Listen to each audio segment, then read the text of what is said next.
To clarify the notion of reasonable pluralism and the problem that it poses, Rawls brings in this term, this phrase, this idea, reasonable comprehensive doctrines.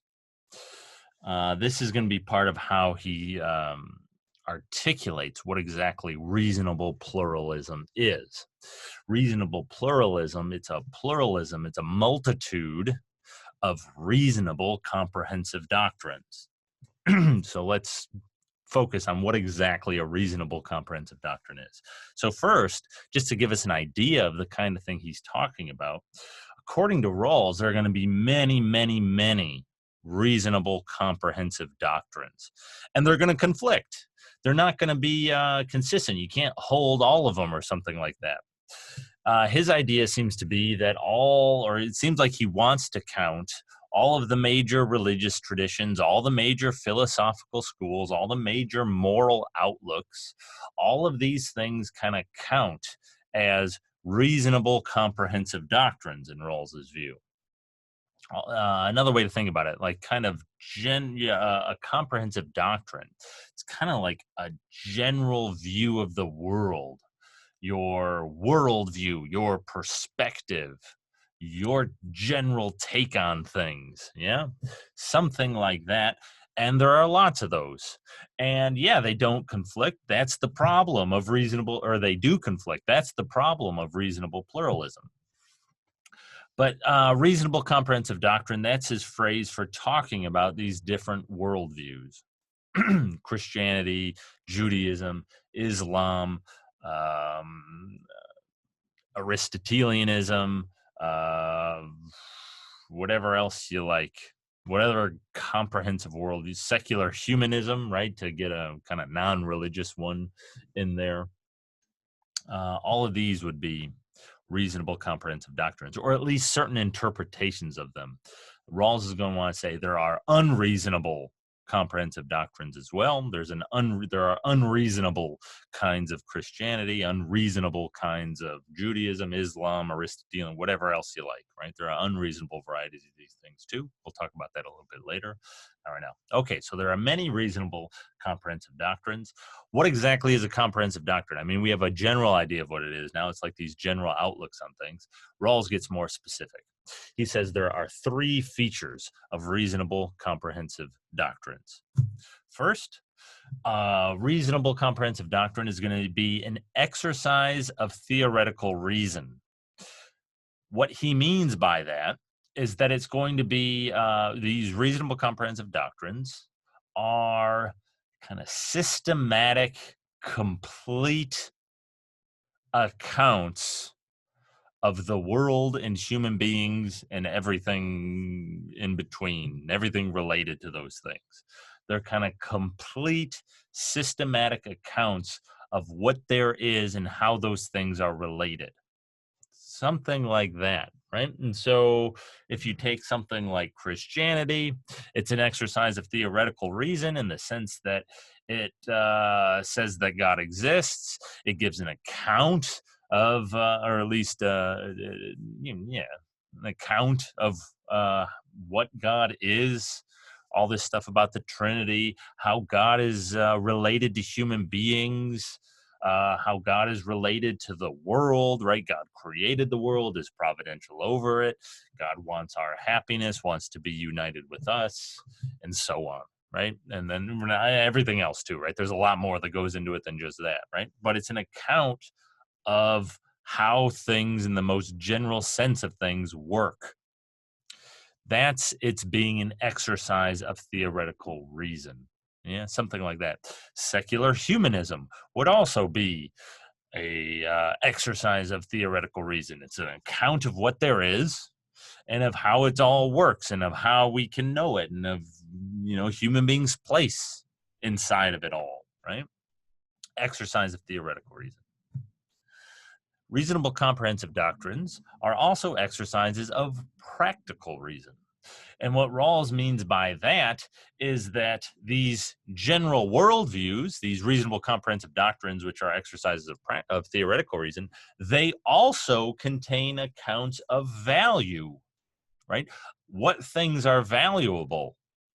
And moreover, they kind of weight various values, right? And so, just to give you an example, according to certain comprehensive doctrines, purity is an important value. In other comprehensive doctrines, that's not a value at all. And yet, other comprehensive doctrines, purity is a value, but it's not as important as those other guys thought, right? So, for example, certain varieties of Judaism might place a relatively high value on purity. So, in certain varieties of Judaism, um, they interpret certain of the laws in certain ways and so on. And so you have these kind of ritual cleansings and this ritual purification in these baths, or what do they call them? A mikveh.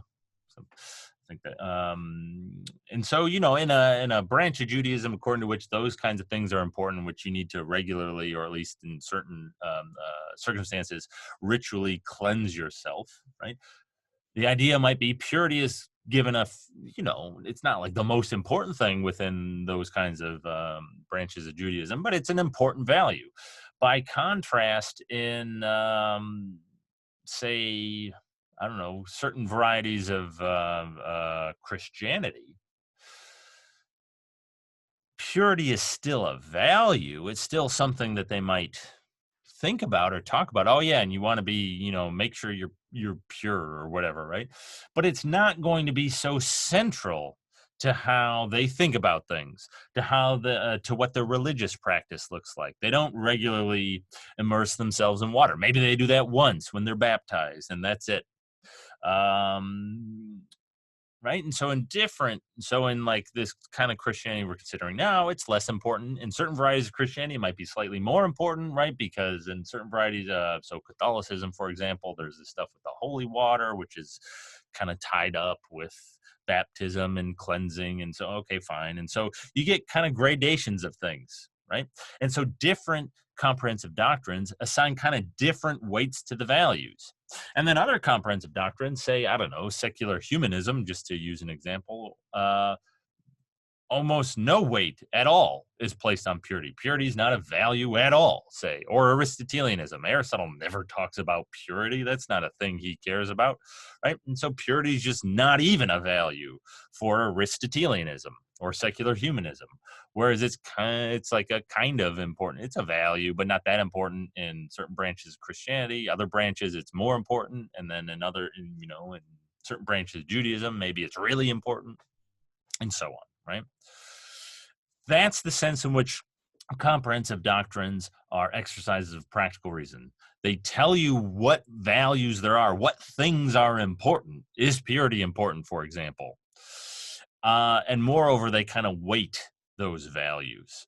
Purity is a value, but it's not that important. Purity is a value, and it's really important, right? Things like that. So reasonable comprehensive doctrines do that.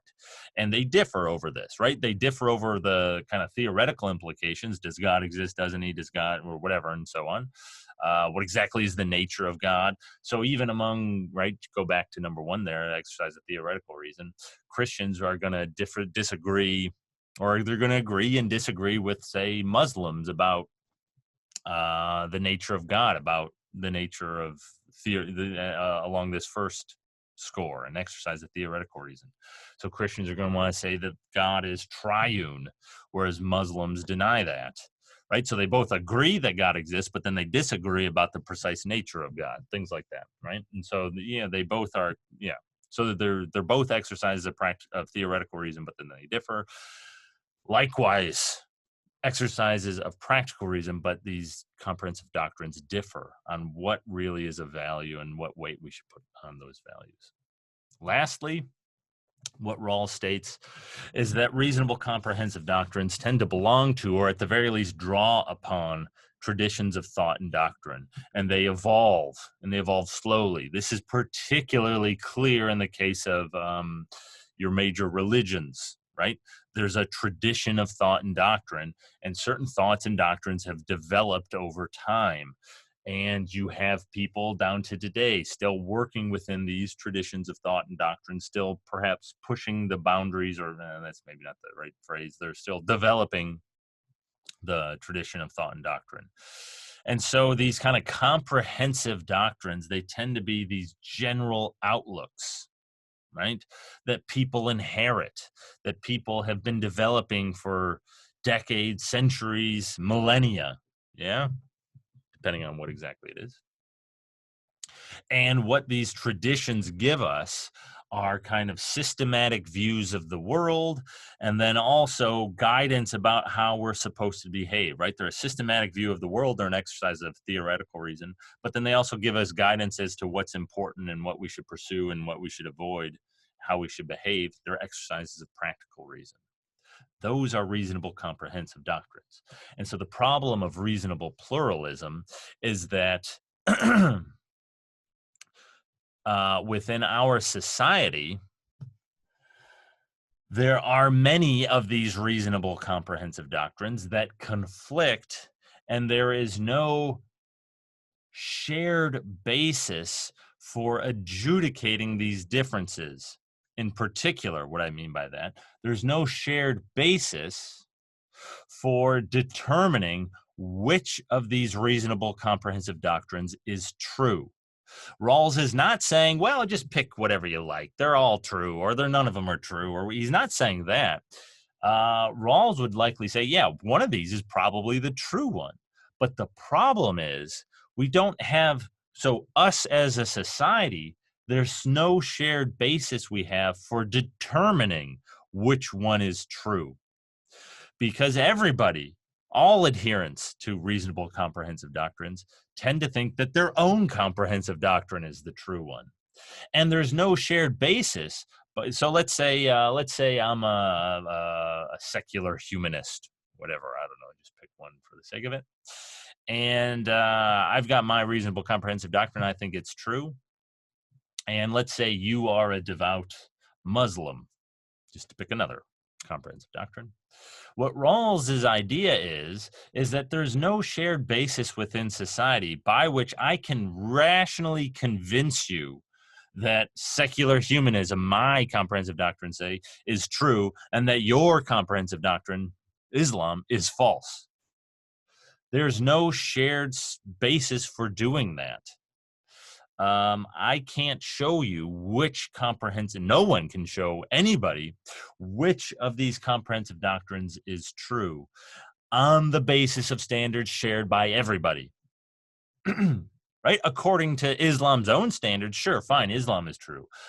But if we look at what society in general accepts, if we look at those standards, you're not going to be able to show that everybody is rationally required to be a Muslim, or everybody's rationally required to be a Christian, or an Aristotelian, or a secular humanist, or anything else you like, any of these other comprehensive doctrines.